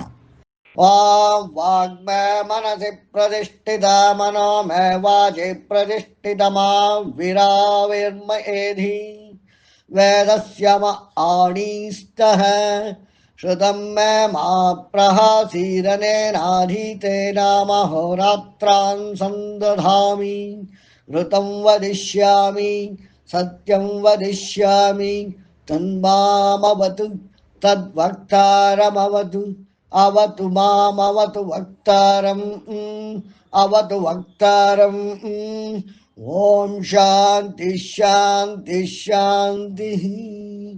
ಇದು ಐತರೇಯ ಉಪನಿಷತ್ತಿನಲ್ಲಿ ಆ ಋಷಿಯು ಹೇಳಿರುವಂತಹ ಶಾಂತಿ ಪಾಠ. ಇನ್ನು ಐತರೇಯ ಉಪನಿಷತ್ತು ಆರಂಭವಾಗಿಲ್ಲ. ಯಾಕೆಂದ್ರೆ ಅದು ವೇದದ ಯಾವುದೋ ಒಂದು ಕಾನ್ಸೆಪ್ಟನ್ನ ವಿವರಿಸಲಿಕ್ಕೆ ಸಿದ್ಧವಾಗಿದ್ದಾರೆ ಆ ಋಷಿ. ಐತರೇಯ ಉಪನಿಷತ್ತು ಬರೆದಂತಹ ಋಷಿ. ಆದರೆ ಅದು ನಮಗೆ ಅರ್ಥವಾಗಬೇಕಾದರೆ ಇಷ್ಟೆಲ್ಲ ಪ್ರಿಪರೇಷನ್ ಬೇಕು. ಯಾಕೆಂದ್ರೆ ಅವರು ಬ್ರಹ್ಮನ ಕುರಿತಾಗಿ ಕೆಲವು ವಿಚಾರಗಳನ್ನು ಮಾತನಾಡಲಿದ್ದಾರೆ ಮುಂದೆ ಐತರೇಯ ಉಪನಿಷತ್ತಿನಲ್ಲಿ. ಹಾಗಾಗಿ ಮಹಿದಾಸ ಅನ್ನೋನು ಇತರ ಅನ್ನುವವಳಿಗೆ ಮಗನಾಗಿ ಹುಟ್ಟಿದ್ದರಿಂದ ಅವನು ಬರೆದಂತಹ ಉಪನಿಷತ್ ಐತರೇಯ. ನೋಡಿ, ಇಲ್ಲಿ ಎಲ್ಲ ಋಷಿಗಳ ಎಷ್ಟೊಂದು ಹೆಸರುಗಳು. ಅವನ ಹೆಸರು ಮಹಿದಾಸ, ಆದರೆ ಅವನು ಐತರೇಯ ಅಂತಿಟ್ಟ ಯಾದಕ್ಕೆ? ತನ್ನ ತಾಯಿಯ ಪ್ರೀತಿ, ತನ್ನ ತಾಯಿ ಮೇಲಿಟ್ಟಿರುವ ಪ್ರೀತಿಯಿಂದ, ಕೃತಜ್ಞತೆಯಿಂದ ಇತರ ಎನ್ನುವ ಅವಳ ತಾಯಿಯ ಹೆಸರು. ಹಾಗಾಗಿ ಈ ಉಪನಿಷತ್ತಿಗೆ ಐತರೇಯ ಅಂತ ಮಾಡಿದ್ರು. ಓಕೆ, ಒಂದು ನಿಮಿಷ. ಯಾರಿಗಾದರೂ ಇದರಲ್ಲಿ ಪ್ರಶ್ನೆಗಳಿದೆಯಾ?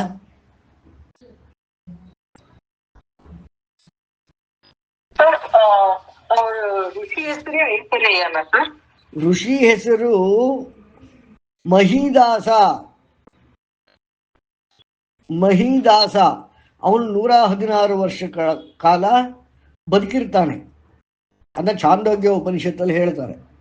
ಛಾಂದೋಗ್ಯ ಉಪನಿಷತ್ ಬಂದಾಗ ಅದನ್ನು ಹೇಳ್ತಾನೆ. ಆದರೆ ಅವನ ತಾಯಿಯ ಹೆಸರು ಇತರ. ನೋಡಿ, ಇಲ್ಲಿ ತಂದೆ ಹೆಸರಿಗೆ ಗೊತ್ತಿಲ್ಲ, ತಾಯಿಯ ಹೆಸರು ಇತರ. ಹಾಗಾಗಿ ಅವನು ಬರೆದ ಉಪನಿಷತ್ತಿಗೆ ಅವನು ಐತರೇಯ ಎಂಬ ಅನ್ವರ್ಥನಾಮವನ್ನ ಇಟ್ಟ ಅನ್ನೋದನ್ನು ನಾನು ಹೇಳಿ.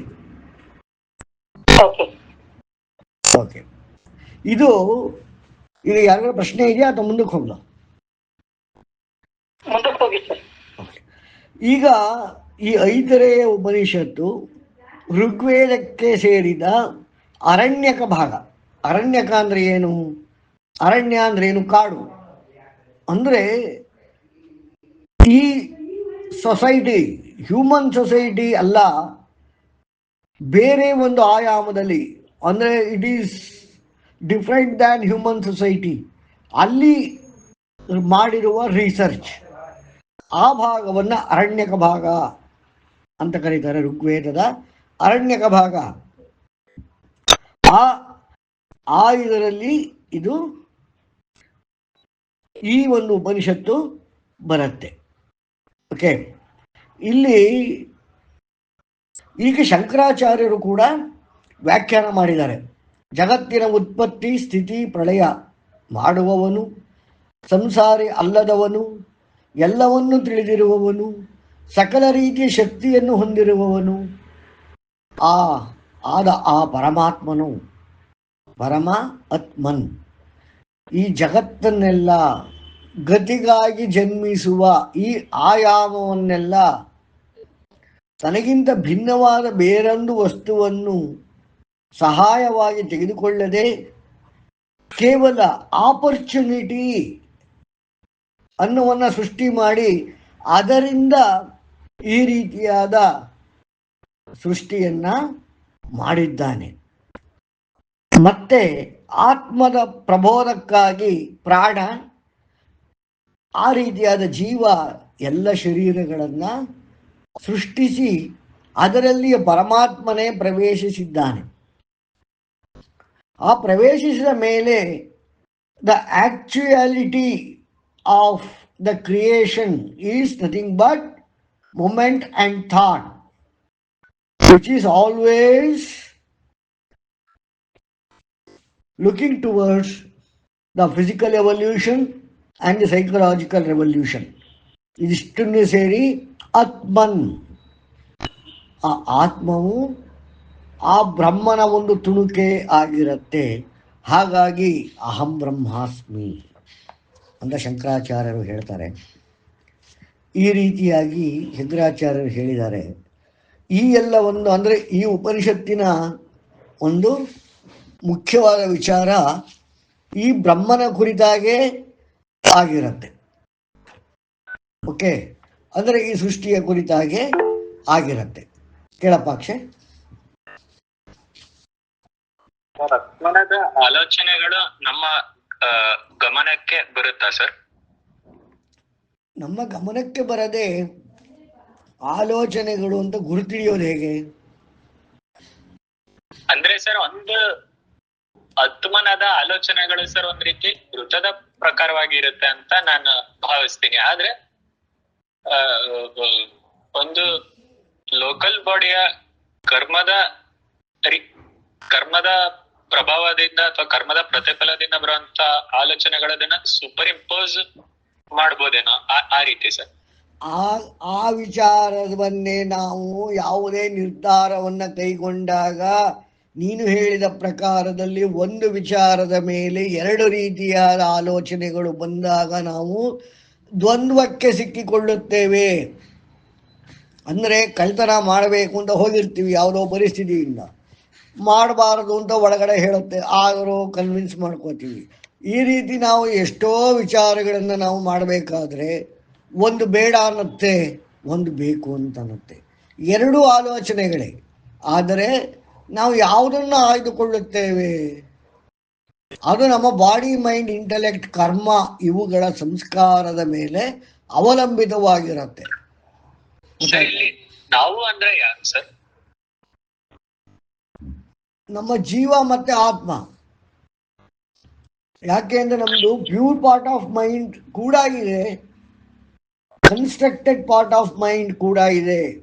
ಹಾಗಾಗಿ ನಮ್ಮಲ್ಲಿರುವ ಚಲನೆ ಮತ್ತು ಚಿಂತನೆಗಳು ಎರಡು ಪ್ರಕಾರವಾದ್ದರಿಂದ ಅದು ಬಹುವಚನವಾಗಿ ನಾವು ಅಂತ ಆಗತ್ತೆ. ಅಕ್ಷಯ್ ಸರ್, ಅಂದ್ರೆ ಜೀವ ಇವೆರಡರ ಒಂದು ಮಾತನ್ನ ಆಯ್ದುಕೊಳ್ಬೇಕಾದ್ರೆ ಜೀವಕ್ಕೂ ಒಂದು ನಿರ್ಧಾರ ತಗೊಳ್ಳೋ ಶಕ್ತಿ ಇದೆ ಅಂತಾನೆ ಸರ್?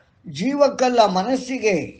ಅಂದ್ರೆ your intellect having the capacity to take the decision. ಆದರೆ ಆ ಇಂಟೆಲೆಕ್ಟ್ ಯಾವ ರೀತಿ ಇಂಟೆಲೆಕ್ಟ್ ಫಾರ್ಮ್ ಆಗುತ್ತೆ ಹೇಳು? ನ್ಯೂರಾನ್ಸ್ ಅಲ್ಲಿ ಸರ್? ಅಲ್ಲ, ಅದು ಸರಿ, ಕರ್ಮದ ಅನುಸಾರ. ನಾವು ಮಾಡುವ ಕರ್ಮದ ಅನುಸಾರವಾಗಿ ನಮ್ಮ ಇಂಟೆಲೆಕ್ಟ್ ಫಾರ್ಮ್ ಆಗಿರುತ್ತೆ. ಆ ಕರ್ಮಗಳು, ನಾವು ಮಾಡುವ ಕರ್ಮಗಳು ಋತದ ಪ್ರಕಾರ ಅಥವಾ ಆತ್ಮ ಪ್ರಕಾರದಲ್ಲಿದೆಯೋ ಅಥವಾ ಕೇವಲ ಬಾಡಿ ಮೈಂಡ್ನ ಇಂಟ್ರೆಸ್ಟ್ ಅಲ್ಲಿ ಇದೆಯೋ ಅನ್ನೋದ್ರ ಮೇಲೆ ನಮ್ಮ ಬುದ್ಧಿ ಕ್ರಿಯೇಟ್ ಆಗ್ತಾ ಹೋಗುತ್ತೆ. ಆ ಜನಿಸಿದ ಬುದ್ಧಿ ಅದು ಬಾಡಿ ಮೈಂಡ್ ಕಡೆಗೆ ಜಾಸ್ತಿ ಇದ್ರೆ ನಮ್ಮ ತೆಗೆದುಕೊಳ್ಳುವ ನಿರ್ಧಾರಗಳ ಮುಂದೆ ಬರುವಂತಹ ಆತ್ಮದ ಪ್ರಕಾರದ ಆಲೋಚನೆ, ಕನ್ಸ್ಟ್ರಕ್ಟೆಡ್ ಇಗೋ ಪ್ರಕಾರದ ಆಲೋಚನೆ, ಈ ಎರಡರಲ್ಲಿ ಬುದ್ಧಿ ಅದು ಜಾಸ್ತಿ ಯಾವುದನ್ನ ಅವಲಂಬಿಸಿ ಅದು ತನ್ನನ್ನು ತಾನು ರಚಿಸಿಕೊಂಡಿದೆ ಎನ್ನುವ ಸಂಸ್ಕಾರದ ಮೇಲೆ ನಮ್ಮ ನಿರ್ಧಾರ ಮಾಡಲಾಗುತ್ತೆ. ಅಕ್ಷಯ್, ಅಂದ್ರೆ decision making is depend upon the intellect, but intellect influences the decision making and intellects is how it is formed. It is formed according to Atman, or is it formed according to Jiva, mean body and mind? ಅದರ ಯಾವುದರ influence ಜಾಸ್ತಿ ಇದೆ, ಆ influence ಪ್ರಕಾರದಲ್ಲಿ ನಮ್ಮ decision ನಾವು ತೆಗೆದುಕೊಳ್ತೇವೆ.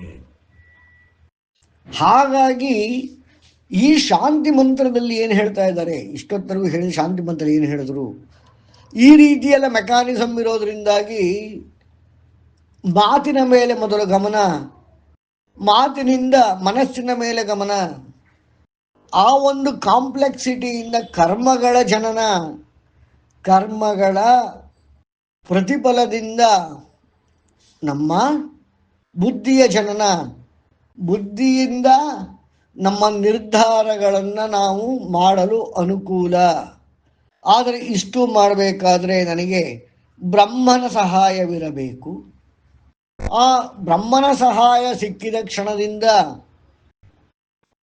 ವೇದ ಅಂದರೆ ಶ್ರುತಿ, ನಾದದ ಶ್ರುತಿ ಅಂದರೆ ಜ್ಞಾನ, ಅದನ್ನು ತೆಗೆದುಕೊಳ್ಳಲು ಸಾಧ್ಯವಾಗುತ್ತೆ. ಹಗಲು ರಾತ್ರಿ ಈ ರೀತಿ ನಾನು ಜೀವನ ಮಾಡಿದರೆ, ಈ ರೀತಿ ಅನುಸಂಧಾನ ಮಾಡಿದರೆ ಇದು ನನಗೆ ಸುಲಭವಾಗ್ತಾ ಹೋಗುತ್ತೆ. ಆಗ ಋತ ಪ್ರಕಾರ ನಡೆದುಕೊಳ್ಳಲಿಕ್ಕೆ ಸಾಧ್ಯವಾಗುತ್ತೆ. ಋತದ ಪ್ರಕಾರ ನಡೆದುಕೊಂಡಾಗ ಸತ್ಯದ ಸಾಮರ್ಥ್ಯ ನನ್ನ ಕೈಗೆ ಸಿಗುತ್ತೆ. ಅದನ್ನು ಕ್ರಿಯೆಗೆ ಒಳಪಡಿಸಲಿಕ್ಕೆ ನನ್ನ ಕೈ ಸಾಧ್ಯವಾಗುತ್ತೆ ಬ್ರಹ್ಮನ ಸಹಾಯದಿಂದ. ಆಗ ಅದು ನನ್ನನ್ನು ಕಾಪಾಡುತ್ತೆ, ನನ್ನ ಗುರುಗಳು ಆಚಾರ್ಯರನ್ನು ಕೂಡ ಕಾಪಾಡುತ್ತೆ. This is the gist of ಶಾಂತಿ ಮಂತ್ರ. ಯಾರಿಗಾರೆ ಟಾಪಿಕಲ್ಲಿ ಪ್ರಶ್ನೆ ಇದೆಯಾ? ಕೇಳಪ್ಪ ಅಕ್ಷಯ್. ಸರ್, ನನ್ನ ಪ್ರಶ್ನೆ ಹಳೆ ಪ್ರಶ್ನೆಗೆ ಒಂದು ಕಂಟಿನ್ಯೂಷನ್. ಏನೇನೋ ಕೇಳಿಸ್ತಿಲ್ಲ. ಈ ಪ್ರಶ್ನೆ ನನ್ನ ಹಳೆ ಪ್ರಶ್ನೆಗೆ ಸ್ವಲ್ಪ ಕಂಟಿನ್ಯೂಷನ್ ಸರ್. ಓಕೆ ಸರ್, ದ್ವಾಪರ ಯುಗದಲ್ಲಿ ಅಂದ್ರೆ ದ್ವಾಪರ ಯುಗದಲ್ಲಿ ಸರ್ ಇನ್ನ ಆಗಿನ ಜೀವಗಳು ಇನ್ನ ಹೆಚ್ಚು ಅನುಷ್ಠಾನ ಮಾಡ್ತಿದ್ರು, ಇನ್ನ ಬಹಳ ಸೂಕ್ಷ್ಮವಾಗಿ ಇದ್ದಂತವ್ರು ಸರ್. ಆದ್ರೂ ಅಂದ್ರೆ ಒಂದು ಉಪನ್ಯಾಸದಲ್ಲಿ ಕೇಳಿದ್ದೆ ಸರ್, ಅಂದ್ರೆ ಮಹಾಭಾರತ ನಡೆದಿದ್ದವರ ಅವರ ಕರ್ಮದ ಸಲುವಾಗಿ, ಅವರ ಕರ್ಮ ಕಳೆದುಕೊಳ್ಳೋ ಕಾರಣಕ್ಕಾಗಿ ಅಂತ ಅಂದ್ರೆ ಆದ್ರೂ ಯಾಕೆ ಆ ರೀತಿ ವೃತ್ತದ ವಿರುದ್ಧವಾಗಿ ಕರ್ಮಗಳು ಜರಿತಿದ್ವು ಅಂತ ಸರ್? ಅವರು ಅಷ್ಟು ನಮಗಿಂತ ಹೆಚ್ಚು ಸೂಕ್ಷ್ಮವಾಗಿ ಇದ್ರು, ನಮ್ಗಿಂತ ಬಹಳನೇ ಅನುಷ್ಠಾನಗಳು ಮಾಡ್ತಿದ್ರು ಅಂತ ನಾ ಭಾವಿಸ್ತೀನಿ. ಹಾಗೆ ಸರ್. ಯಾಕೆ ಅಂದರೆ ಜೀವನದಲ್ಲಿ ಬರುವ ಸಂಕಷ್ಟಗಳನ್ನು ಎದುರಿಸಲಾಗದ ವ್ಯಕ್ತಿ ಮಾತ್ರ ಋತವನ್ನು ಮೀರಿ ತನ್ನ ನಿರ್ಧಾರವನ್ನು ತೆಗೆದುಕೊಳ್ತಾನೆ. ಯಾರಿಗೆ ಧೈರ್ಯ, ಸಾಹಸ, ಪ್ರವೃತ್ತಿ ಇದೆ ಅವರು ಮಾತ್ರ ಋತವನ್ನು ಬಿಡಲಾರರು, ಯಾವುದೇ ಕಷ್ಟಗಳು ಎದುರಾದರೂ ಸಹ. ಮಹಾಭಾರತದಲ್ಲಿ ತಮ್ಮ ಸಂಕಲ್ಪಗಳಿಗೋಸ್ಕರವಾಗಿ ತಮ್ಮ ಅನುಷ್ಠಾನವನ್ನು ಮಾಡಿ ಅವರೆಲ್ಲರೂ ಋತವನ್ನು ಮೀರಿದ್ದರ ಕಾರಣದಿಂದಾಗಿ ಮಹಾಭಾರತದ ಯುದ್ಧ ಘಟಿಸಿತ್ತು. ಉದಾಹರಣೆಗೆ, ಮಹಾಭಾರತ ಯುದ್ಧದಲ್ಲಿ ಪಾಲ್ಗೊಂಡ ಹಲವಾರು ಜನರುಗಳ ಆಯಸ್ಸು ಸಾವಿರಗಳಲ್ಲಿ, ಲಕ್ಷಗಳಲ್ಲಿ ಇತ್ತು. ಅವರು ಯಾವ ರೀತಿ ಸಾಧನೆ ಮಾಡಿದ್ದು ಅಂದರೆ, ಅವರಿಗೆ ಸಾಕಾಗಿ ಹೋಗಿತ್ತು ಜೀವನ. ಆದರೆ ಮೊದಲು ಅನುಷ್ಠಾನ ಮಾಡಿ ಹಲವಾರು ವರಗಳನ್ನು ಪಡೆದು ಸಾಧನೆಗಳನ್ನು ಮಾಡಿ ಋತದ ಪ್ರಕಾರದಲ್ಲಿ ಅವರು ಮೃತ್ಯು ಬರದ ಹಾಗೆ ನಿಂತ್ಕೊಂಡ್ಬಿಟ್ಟಿದ್ರು. ಆದರೆ ಅವರಿಗೆ ಮೃತ್ಯು ಬೇಕಿತ್ತು. ಏಕೆಂದರೆ ಮಹಾಭಾರತದಲ್ಲಿ ಗಲಾಟೆ ನಡೆದಿದ್ದು ಒಂದು ಮನೆಯ ಕುಟುಂಬದಲ್ಲಿ, ಅಣ್ಣ ತಮ್ಮ ದಾಯಾದಿಗಳ ನಡುವೆ. ಯುದ್ಧದಲ್ಲಿ ಉಳಿದವರಿಗೆ ಗೆದ್ದರೂ, ಪಾಲ್ಗೊಂಡು ಗೆದ್ದರೂ ಅವರಿಗೇನೂ ಇಲ್ಲ. ಗೆದ್ದರೆ ಪಾಂಡವರು ಗೆದ್ದರೆ ಅವರಿಗೆ ರಾಜ್ಯ, ಕೌರವರು ಗೆದ್ದರೆ ಕೌರವರಿಗೆ ರಾಜ್ಯ, ಉಳಿದವರಿಗೆ ಏನೂ ಇಲ್ಲ. ಆದರೆ ಏಕೆ ಅಷ್ಟೊಂದು ಗ್ಯಾದರಿಂಗ್ ಆಯಿತು? ಯಾಕೆ ಅಷ್ಟೊಂದು ಜನ ಪಾಲ್ಗೊಂಡ್ರು ಅಂದರೆ, ಅವರು ಕ್ಷತ್ರಿಯರು. ನಾವು ಸ್ಮೃತಿಗಳನ್ನು ಓದಿದರೆ ಪರಾಶರ ಸ್ಮೃತಿ, ನಾರದ ಸ್ಮೃತಿ, ಕ್ರತು, ಈ ಥರ ಎಲ್ಲ ಹಲವಾರು ಸ್ಮೃತಿಗಳಿವೆ. ಸ್ಮೃತಿಗಳನ್ನು ಓದಿದ್ರೆ ನಮಗೆ ಅರ್ಥವಾಗೋದೇನು ಅಂದರೆ, ಅವರು ಕ್ಷತ್ರಿಯರು, ಯುದ್ಧದಲ್ಲಿ ಪಾಲ್ಗೊಂಡವರೆಲ್ಲ ಕ್ಷತ್ರಿಯರು. ಕ್ಷತ್ರಿಯರಿಗೆ ಯುದ್ಧದಲ್ಲಿ ಸಾವನ್ನು ಕಂಡರೆ ಮಾತ್ರವೇ ಸ್ವರ್ಗ, ಇಲ್ಲದಿದ್ದರೆ ಇಲ್ಲ. ಅಂದರೆ ಹೋರಾಟದಲ್ಲಿ ಸಾಯಬೇಕೇ ವಿನಃ ಹಾಸಿಗೆ ಮೇಲೆ ಮಲಗಿ ಬೇರೆ ರೀತಿಯಲ್ಲಿ ಸಾವು ಬಂದರೆ ಅವರಿಗೆ ಸ್ವಯಾರ್ಜಿತ ಗತಿ ಅನ್ನೋದು ಸಿಗ್ತಿತ್ತಿಲ್ಲ. ಸ್ವಯಾರ್ಜಿತ ಗತಿ ಅಂದರೆ ಸ್ವರ್ಗ. ಹಾಗಾಗಿ ಏನು ಮಾಡಿದರು? ಇದೊಂದು ಕಾರಣ. ಅಲ್ಲಿ ಒಬ್ಬೊಬ್ಬ ಯೋಧನು ಕೂಡ ಹಲವಾರು ವಿಶೇಷತ ಸಾಧನೆಗಳನ್ನು ಮಾಡಿ ವಿಶೇಷ ಶಕ್ತಿಗಳನ್ನು ಹೊಂದಿ ಮೃತ್ಯುವೇ ಮುಟ್ಟದ ರೀತಿಯಲ್ಲಿ ಇದ್ದಂತಹ ಸ್ಥಿತಿಯಲ್ಲಿ ಅವರಿಗೆ ಮೃತ್ಯು ಬರುವಂತಹ ಕಾರಣವನ್ನು ಸೃಷ್ಟಿಸಿಕೊಡುವಂತಹ ಯುದ್ಧದಲ್ಲಿ ಪಾಲ್ಗೊಂಡರು. ಮತ್ತು ಅವರಿಗೆ ತಿಳಿಯದ ಸಾವೇ ಬರದ ಸ್ಥಿತಿಯಲ್ಲಿದ್ದಾಗ ಸಾವು ಬರುವಂತಹ ಕಾರಣ ಅವರಿಗೆ ತಿಳಿದಿತ್ತಿಲ್ಲ. ಆ ಕಾರಣ ಶ್ರೀಕೃಷ್ಣ ಪರಮಾತ್ಮ ಅರ್ಜುನನ ಜೊತೆ ಅಂದರೆ ನರ ಮತ್ತು ನಾರಾಯಣರು ಸೇರಿ ಆ ರೀತಿ ಬೇಡಿಕೊಂಡವರಿಗೆಲ್ಲ ಕಾರಣವನ್ನು ಸೃಷ್ಟಿಸಿ ಆ ರೀತಿಯಲ್ಲಿ ಹತ್ಯೆ ಮಾಡೋದಕ್ಕೆ